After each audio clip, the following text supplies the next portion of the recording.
pourquoi toi, pourquoi moi, pourquoi d'autres gens ne peuvent pas faire du sport automobile? Alors, la raison, c'est l'argent. Voilà, fin de la vidéo, merci. En vrai, des raisons, il y en a plein. L'argent est central, forcément. Je pense pas que ce soit la seule raison, et je pense pas que ce soit la raison la plus grave. Je vais m'expliquer. Mais on va quand même commencer par l'argent, parce qu'on dit tout le temps que le sport automobile est cher. Tout le monde dit, ah, le sport automobile c'est extrêmement cher, tout, etc. Je trouve qu'on explique moins pourquoi, parce que c'est cher, il y a des gens qui abusent, mais pour moi ça reste quand même cher à juste titre. On parle quand même d'un sport où il y a énormément de matériel qui est engagé, énormément de gens aussi, même au niveau amateur, ça faut le savoir.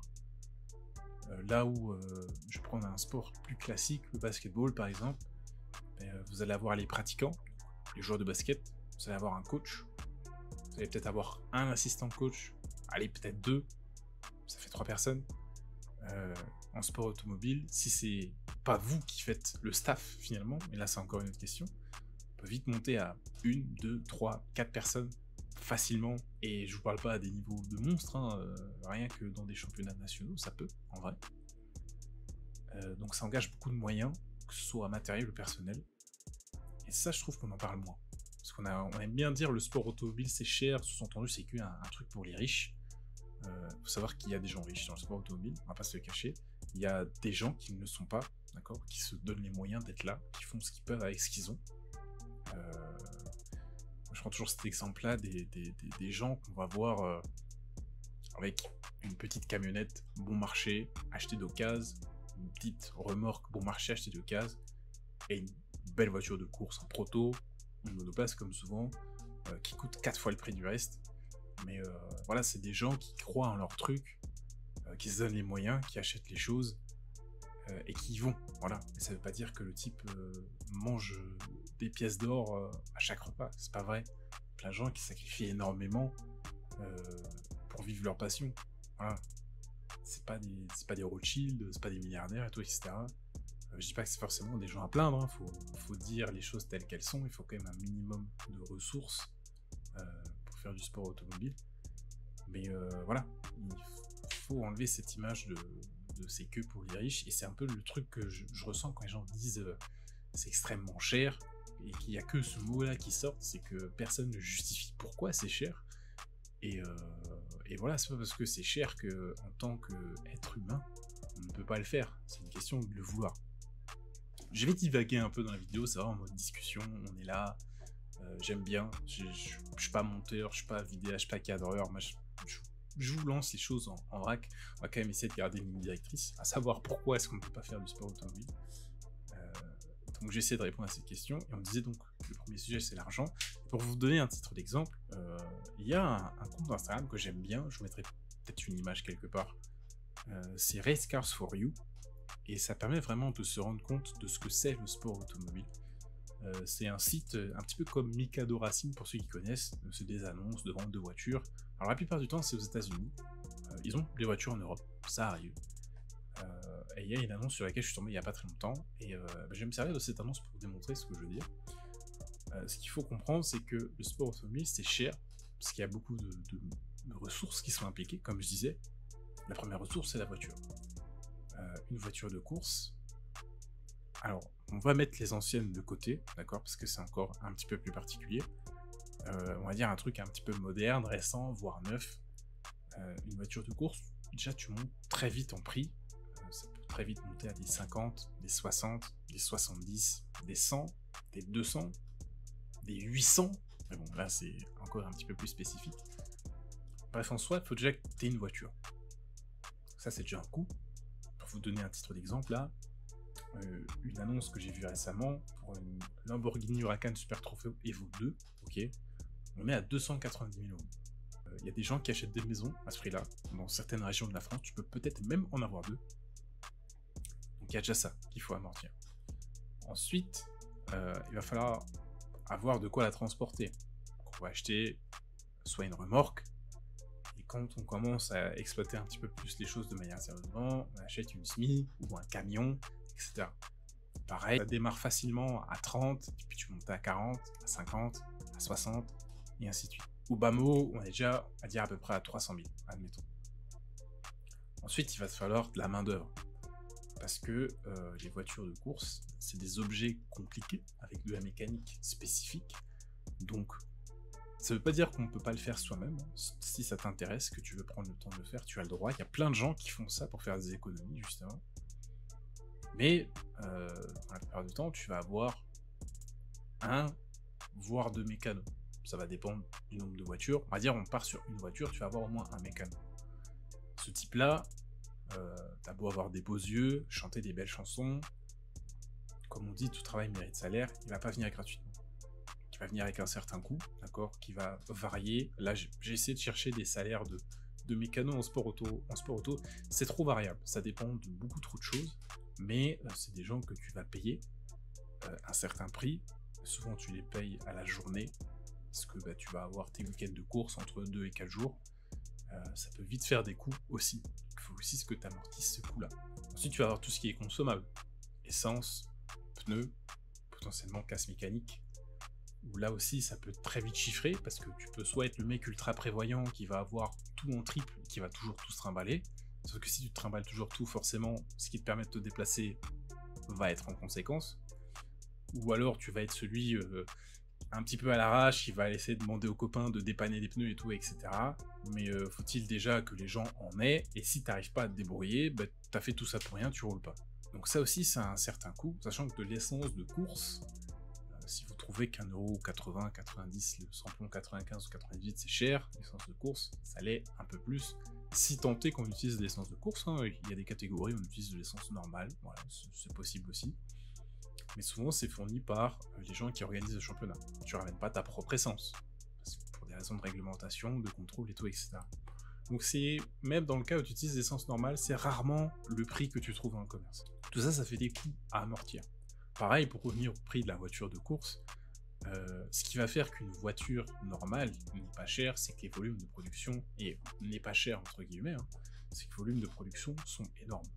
On va produire 100, 200, 300, 400, 500 000, 1 million, 10 millions de voitures. Des voitures de course, c'est rare que tu produis ça. C'est très très rare. Vous citez un exemple que j'ai en tête. Pour moi, si on reste dans le thème de la GT, les voitures de course les plus présentes sur la scène GT à l'international, c'est la MG GT3, c'est la R8 GT3, et c'est la Porsche. D'accord. Pour prendre l'exemple de la R8, qui est là depuis un certain moment, toute face confondue, tout modèle confondu, si dans le monde entier, il y en a 1000, c'est beaucoup. Forcément, le fait que ce soit produit en petite série, je vais pas vous faire un cours de business, etc., c'est pas le but, ça va mécaniquement monter le prix de l'objet, parce que les volumes de production sont faibles, par contre, la recherche et le développement, ça coûte. Ensuite, on en vient à la partie la moins drôle, tous les mécanos de course de côte, de championnats nationaux qui vont se promener dans d'autres pays d'Europe, je pense qu'ils pourront, ils pourront confirmer le truc. Le transport, c'est extrêmement chiant. Avant un certain niveau, et même à un certain niveau, ça se fait pas souvent de faire autre chose que du camion. Tu fais de la route, c'est pareil, ça coûte cher, surtout que des fois les timings sont un petit peu serrés. Je vous donne un exemple tout bête. Tu as besoin de faire une course à Portimao, vous mettez Portimao sur Maps. Genre, Portimao, c'est vraiment au fond du Portugal. Toi, je dis n'importe quoi, un team qui partirait à Portimao, qui est en Alsace, genre Pegasus Racing par exemple, qui est littéralement à 10 minutes de chez moi, ça va être galère de faire toute la route jusqu'à Portimao. Donc ça aussi, c'est un coût, parce que tu vas mettre de plein dans ton camion. Si tu veux pas déplacer le truc toi-même, tu vas payer des gens pour le faire. Sauf que tout seul, c'est pas possible, il faut se régler, donc tu vas peut-être avoir 2 personnes. Et ça, c'est des coûts qui s'accumulent, qui s'accumulent.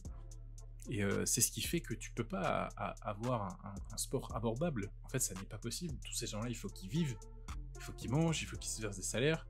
Alors, comme je disais, il y a des abus. Hein. Il faut être terre à terre. Il y a des gens qui se font des marges sur le dos d'autres gens. Bien sûr, on est d'accord. Mais il faut qu'ils se payent en fait. Au même titre que toi qui mérite ton salaire quand tu vas bosser, tu te lèves le matin, tu rentres le soir. Ces gens-là qui vont te fournir ce service-là, il faut qu'ils se payent aussi. Forcément que c'est cher. Mais ça, tu peux pas faire autrement. C'est pas possible. Il y a des équipes qui parfois se le permettent, peut-être parce qu'ils veulent faire un geste, parce que, je sais pas, ils ont fait une très bonne année, et puis voilà, ils ont envie de redistribuer, pardon, un petit peu à des gens qui méritent, des gens en qui ils croient. Mais ça, tu peux pas le faire tout le temps. Donc c'est très compliqué de rendre le sport automobile abordable. Et là, je vous parle de la voiture, même dans le karting. Là, je regardais tout à l'heure sur le site de Praga. Praga, parce que je sais pas, j'aime bien la marque, j'aime bien la voiture qu'ils avaient faite là, une espèce de monoplace de route, j'aime bien. J'ai regardé Praga. Un châssis Yami X30 de Praga, c'est 8 000 €. Mais il y a eu du temps de R&D dessus. C'est pas des trucs qui sont produits en millions d'exemplaires. Il y a des gens on leur paye des salaires à temps plein pour qu'ils développent des nouveaux châssis, pour que ça marche et tout, etc. Et pareil, tu vas avoir les mêmes problèmes qu'en voiture. Alors, à des échelles moindres, parce que c'est plus petit, c'est plus facile à transporter. En théorie, une personne par carte, ça suffit largement. En théorie. Mais c'est pareil, tu vas avoir besoin de quelqu'un qui s'occupe de ton carte, qui sait le régler. Les cartes, c'est des machines qui se révisent énormément. Pour à peu près n'importe quoi, tu démontes vite le bloc, tu démontes le truc, tu regardes si c'est pas niaqué, s'il y a des choses à changer, et tout, etc. Mais tout ça, faut savoir faire aussi. Ces frais additionnés font que le sport automobile, c'est cher, mais ça ne peut pas ne pas être cher. On dit souvent que le sport automobile, à une certaine époque, c'était plus abordable, mais il faut ramener ça au coût de la vie de l'époque. Le sport automobile, ça n'a jamais été abordable. Jamais. Peut-être que avant on faisait plus d'efforts pour que les gens puissent s'y mettre, sans forcément qu'ils aient à dépenser beaucoup. Je pense à des choses comme le volant Elf, par exemple, où j'étais retombé sur une vieille affiche qui t'expliquait ce que t'avais et tout, etc. Par rapport au prix qui était affiché et tout ce qui était annoncé derrière, ouais, ça valait le coup. Mais c'était quand même des sommes en francs. Même pour les francs de l'époque, c'était quand même beaucoup. Il n'y avait pas tout le monde qui pouvait se permettre ça. Enfin, peut-être que les gens étaient plus conciliants, que tu pouvais t'arranger et tout, etc. Mais le sport automobile, ça a toujours été cher. C'était pas mieux avant. Et ça le sera pas plus tard. Mais voilà, je trouve important de rappeler un petit peu que c'est pas cher juste pour être cher. C'est qu'il y a des vrais frais que tu n'as pas dans plein d'autres sports. Moi, avant d'essayer d'être dans le sport automobile, je faisais du basket. Et la différence fondamentale entre le basket et le sport automobile, c'est que déjà le sport automobile, c'est très peu subventionné. D'accord, il y a quasiment personne qui finance ça en France. À part des régions comme la Nièvre, parce qu'il y a Manicourt, ou des régions comme la Sarthe, parce qu'il y a Le Mans, parce que les circuits, c'est des créateurs de ressources, de richesses. Voilà, quand il y a un week-end de course, les gens ils viennent, ils prennent un hôtel, ils vont dans les restos, ils consomment, etc. Donc, ça fait un petit peu tourner la région. Il y a quasiment pas de subvention pour le sport automobile en France. Alors qu'un sport comme le basket, ou même le foot, hein, finalement, tu vas avoir peut-être la mairie du village qui va mettre un petit peu des billes pour que la cotisation des gamins elle soit moins chère. Et puis si c'est un club de basket qui est un petit peu réputé, qui performe bien au niveau départemental, national, peut-être que voilà, il y a la région ou le département qui va mettre des billes aussi, parce que voilà, ça permet d'occuper les jeunes, ça permet de créer des activités, de créer une certaine dynamique autour du club de basket et tout, etc. On va faire en sorte que les gens puissent pratiquer.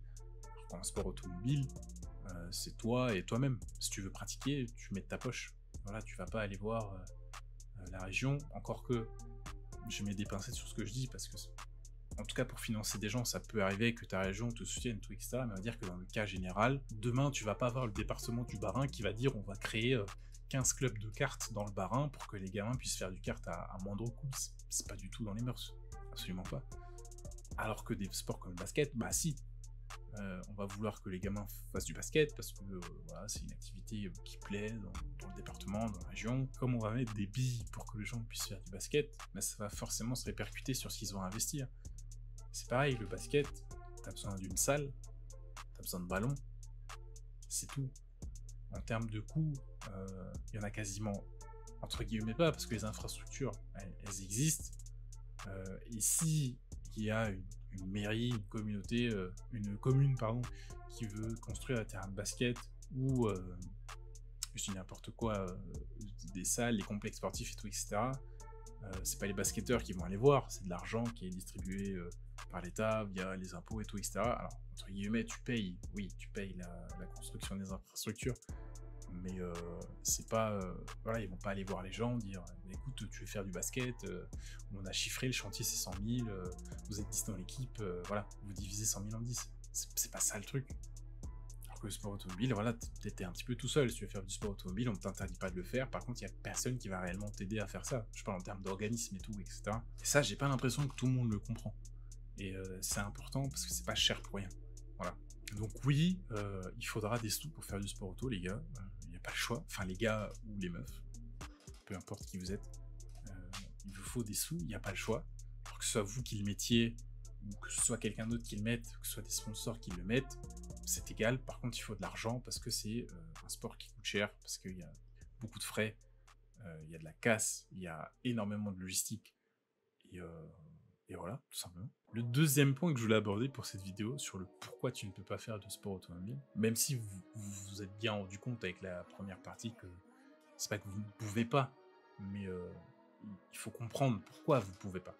Et après, vous pourrez agir à votre niveau sur des solutions qui vous permettront de pratiquer.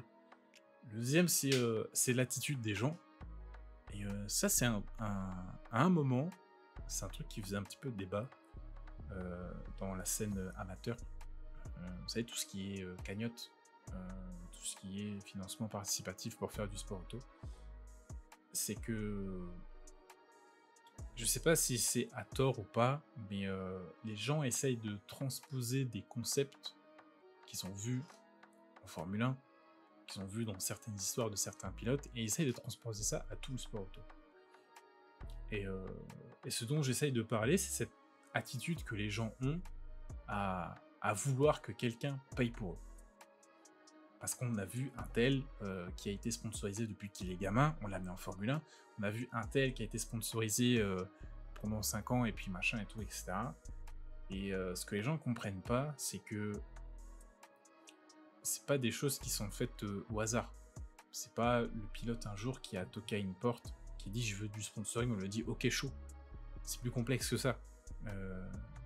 Moi, ma vision du sponsoring, pour vous partager ce que je pense réellement, c'est que c'est quelque chose qui ramène de l'argent, mais qui n'a rien à voir avec l'argent en tant que tel.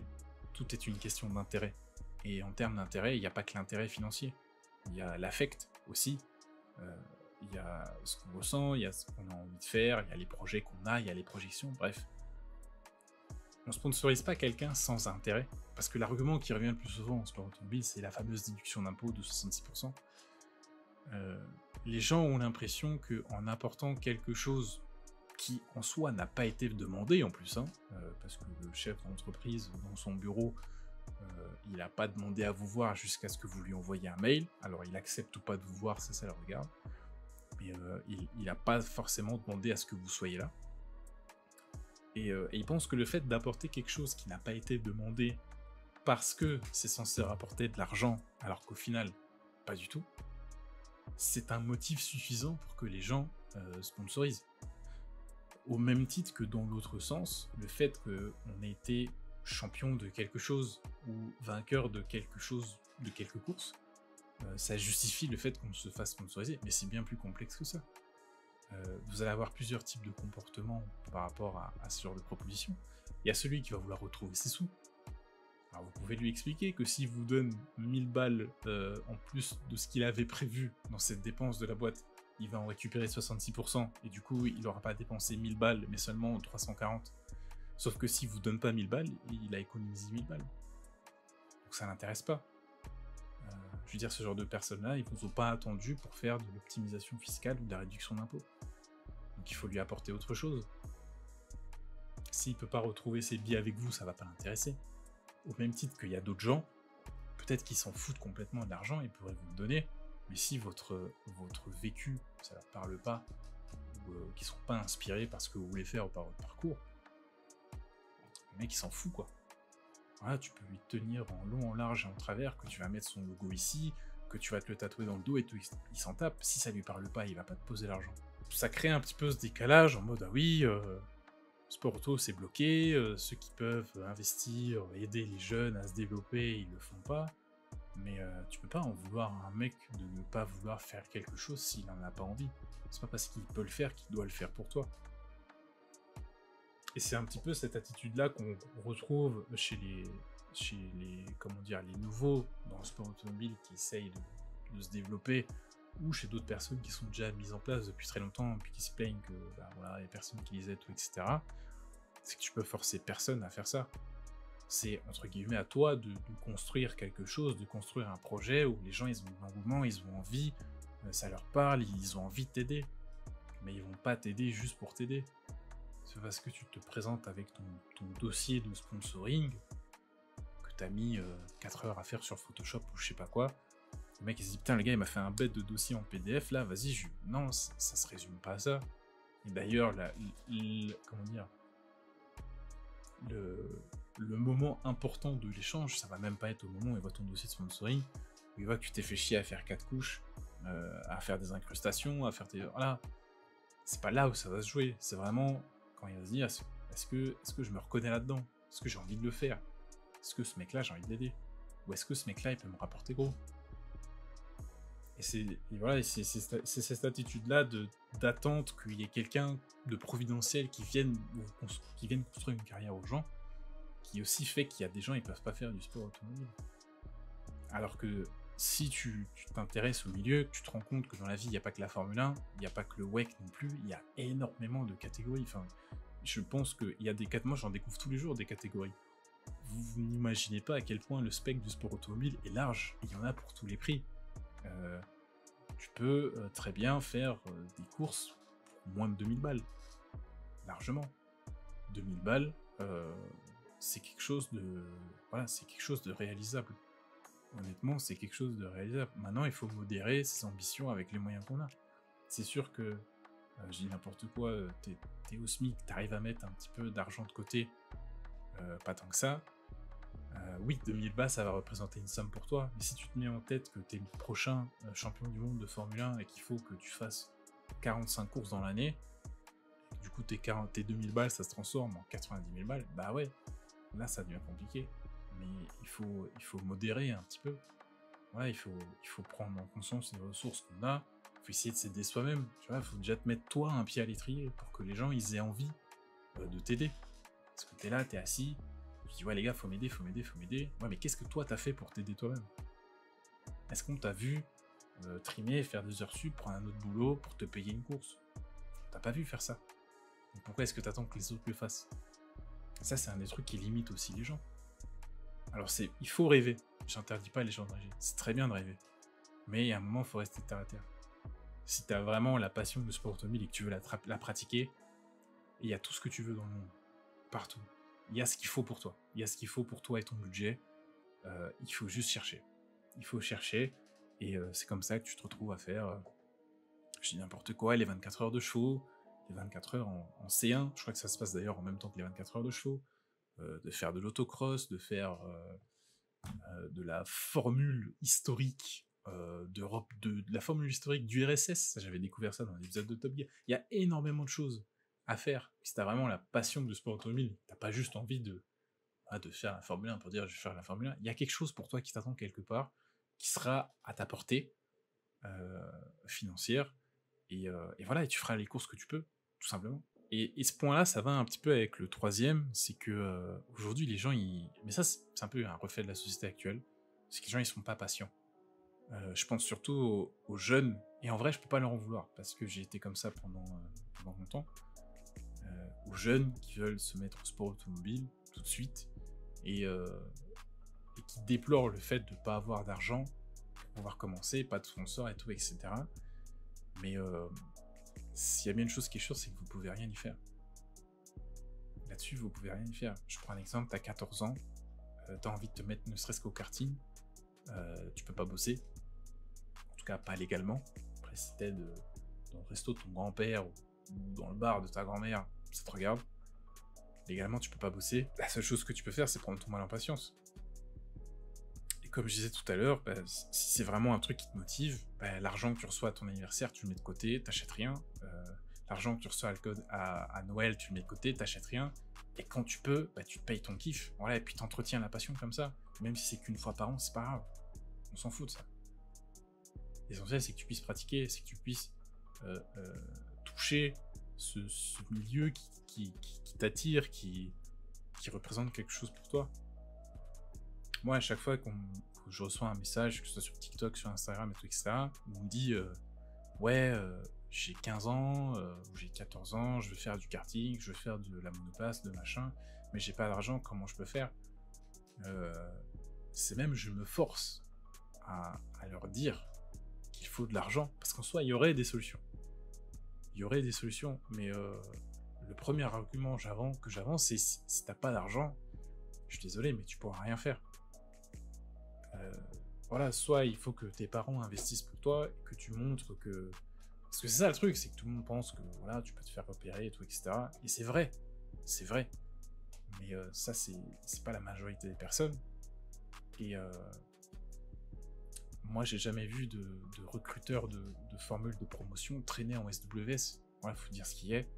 À part peut-être à très gros événements, et encore. Mais ces gens-là, ils traînent pas là. Ça veut dire que pour pouvoir, ne serait-ce que d'être dans le champ de vision des gens qui seront capables de t'emmener jusqu'en haut, il faut déjà que tu te présentes devant eux. Pour te présenter devant eux, il va falloir de l'argent. Que ce soit le tien, que ce soit celui de ton oncle, celui de ton père, celui de ta tante, mais il faut des sous. Pour toutes les raisons que je viens d'expliquer avant. Parce que les gens ne vont pas pouvoir te faire rouler gratuitement, c'est juste pas possible. C'est même pas qu'ils veulent pas t'aider ou qu'ils veulent pas faire de charité, mais voilà, ce qu'il faut savoir, c'est qu'une équipe de course, équipe de source, dans le sens vraiment équipe de course, pas le mec qui a monté un truc avec ses potes, qui a acheté une voiture et tout, etc. T'as jamais une machine. Et t'as rarement que 2 machines. Tu vas en avoir 3, 4, 5, peut-être plus. Tu vas avoir des gens qui seront embauchés à temps plein ou pas. Tu vas avoir un prêt, certainement, parce que tu as besoin de locaux, etc. Tu as besoin de matériel et tout. Ces gens-là, au même titre que n'importe qui d'autre qui montrait son kebab, sa boulangerie, son salon de thé et tout, etc., ils peuvent pas te faire la charité. C'est pas qu'ils veulent pas, c'est que c'est pas possible. Si tu vois, un chef d'entreprise, il a ses salariés à charge, entre guillemets, il a la famille à charge, en fait. Il peut pas dire, écoute, là, comme j'ai voulu mettre bien les gens pour mon karma, entre guillemets, bah je te paye pas. C'est pas possible. Donc comme je disais, il y a des gens qui le font, ils y arrivent parce qu'ils ont un petit peu de ressources, parce que vraiment, voilà, ils dépensent sans compter et tout, etc. C'est pas le cas de tout le monde. Et c'est rare que les gens puissent faire ça. La raison principale de pourquoi est-ce que tu peux pas faire de sport automobile, c'est que tu n'as peut-être pas forcément la connaissance du milieu. Et je dis pas que j'ai la science infuse, hein. Faut pas prendre pour acquis tout ce que je dis, j'ai pas la vérité absolue. Ce que je vous explique dans cette vidéo, c'est ce que j'ai remarqué avec les années. Le fait que tu ne connaisses pas le milieu fait que tu ne puisses pas pratiquer, et le fait que tu veuilles vouloir tout faire tout de suite fait peut-être que tu vas te mettre des barrières ou tu vas t'empêcher de voir des solutions pour pratiquer. Quelqu'un qui veut jouer au foot, au minimum il lui faut un ballon. Il n'a même pas besoin de terrain. On a déjà tous fait ça dans la cour de récré, tu prends je sais pas, un t-shirt, un sac à dos, tu fais des faux buts, et ça marche. Quelqu'un qui veut faire du karting, c'est tout de suite beaucoup d'infrastructures. Il faut qu'il y ait une piste, il faut qu'il y ait des cartes, il faut qu'il y ait des gens pour s'occuper des cartes, il faut qu'il y ait du carburant. Tout ça, ça se paye, malheureusement. Je dis pas que c'est bien, je dis pas que c'est mal, mais c'est un fait en fait. C'est là, tu peux pas faire abstraction de ce truc-là. Tu peux pas demander aux gens de travailler pour gratuit, de s'asseoir sur tout ça. C'est pas possible. Il y a des gens, même, ils le feraient de bon cœur, mais ils peuvent juste pas. Et ça, tant que tu le comprends pas, c'est sûr que tu vis mal le truc. Tu te dirais, mais c'est un truc que pour les riches et tout, etc. Comme je disais, il y a des gens qui ont beaucoup d'argent en sport automobile, c'est pas le problème. Jusqu'à preuve du contraire, ces gens-là ne gagnent pas forcément de l'argent avec du sport automobile. Alors ils en ont à dépenser, retour sur investissement, il n'y en a pas toujours.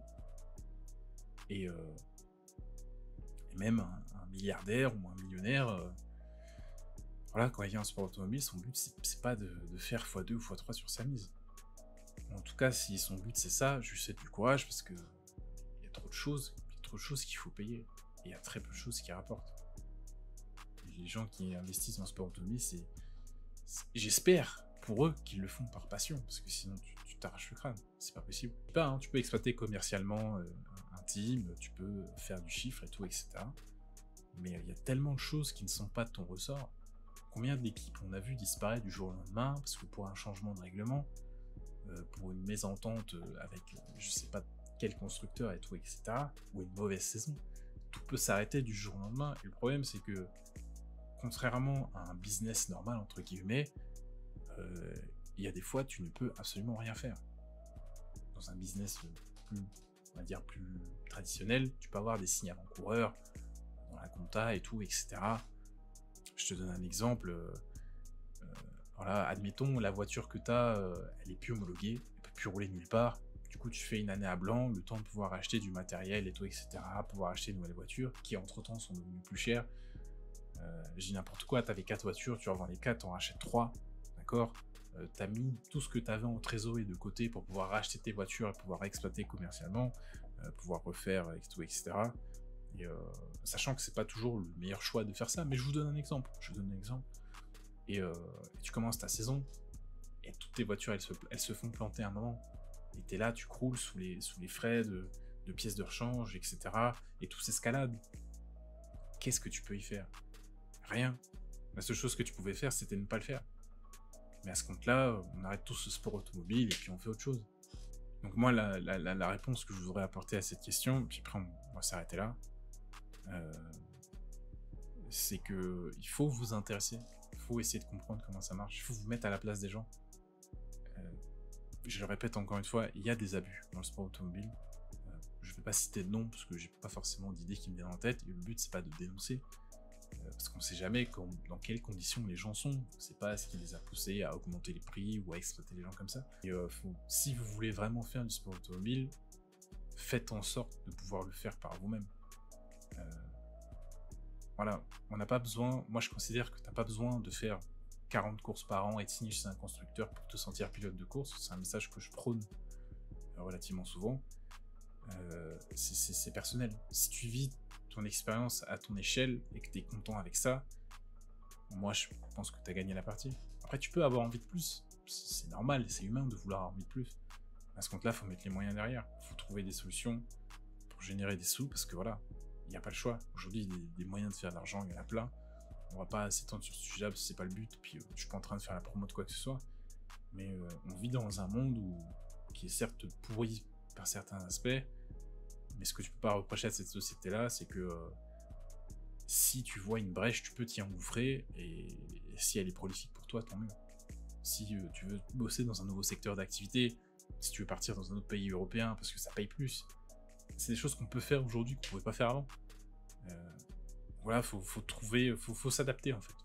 Faut s'adapter à la conjecture actuelle du sport automobile. Faut pas rejeter en bloc tout ce qu'il y a dedans, parce que c'est comme ça, et de toute façon, vous y pouvez rien. Faut trouver des solutions à son échelle, et pratiquer votre chose comme vous avez envie, tout simplement. Puis si vous faites une course par an, comme ce que j'ai à peu près, moi, pour l'instant on est plus sur un rythme de 1 track day par an, même si cette année j'en ai déjà fait 3 et je suis assez content. Si ça doit être que ça au début, contentez-vous-en et soyez déjà heureux de pouvoir le faire. Il y a d'autres gens qui pour l'instant ne le font pas. Et puis peut-être que ça durera 1 an, 2 ans, 3 ans, et puis peut-être qu'au bout d'un moment, vous allez rencontrer quelqu'un et puis il se passera des choses. Mais n'attendez pas qu'on vienne vous aider. Aidez-vous déjà vous-même à rentrer dedans et kiffez votre truc. Voilà, tout simplement. Moi, j'espère que j'ai pas été trop long. Il n'y aura pas trop de cuts dans la vidéo, je pense. J'ai vraiment envie de juste d'exprimer ce que je pense, mes opinions sur les sujets, de manière brute. C'est pas forcément un truc qui doit faire rire. Ça peut peut-être être divertissant sur certains aspects, je sais pas. Mais voilà, j'ai d'autres sujets comme ça en tête. Je vous les sortirai quand ça me prend. Et puis voilà, tout simplement. J'espère que ça vous a plu. Si vous avez des avis à donner sur des sujets que j'ai abordés dans la vidéo, n'hésitez pas à les mettre en commentaire, ça peut être intéressant.